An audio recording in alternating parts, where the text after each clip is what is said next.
در دوره چورابینی‌ها پاشیده به استقبال جشن 30 سالگی استیکلولияти давлатии جمهوری تاجیکستان در ناحیه فرخور در جامعه دهوتی وطن نزد مؤسسه تحصیلات میانه عمومی رقم 5 بینای نوی تعلیمی مавриди استفاده قرار داده شد. در 4 سینفخوнаи иловаги برای تعلیم شرایط‌های مساعد فراهم آورده شدند. بینای مذکور با جلب ساکنان دهاتی به نام سفرمد و دهه شهرتپه طریق حشر ساخته شده است. ساختمانی این بنا مشکلات نارسایی سینفخونه‌ها را در این مؤسسه تعلیمی حل نمود. این اقدام نجیب را مردم دهه، آموزگاران و کلی خوانندگان این مؤسسه دستگیری نموده با واسطه حشر این بنا را بنیاد نمودیم.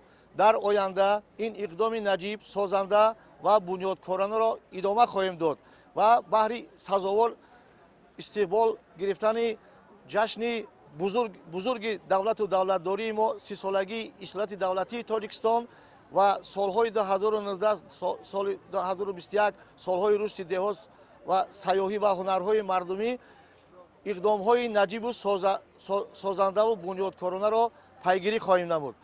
در آینده یک زل اسپورتی برای جوانان به نقشه گرفته شده است. این هم باشد با حشر دست‌درمانه و ادامه داده می شود.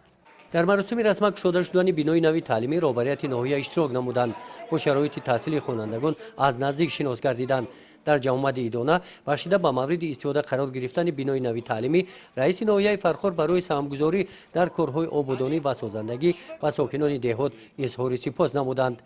گزارش خواجه نظریف خدای نظر ظهورов از ناحیه فرخور برای برنامه اطلاعاتی نوید.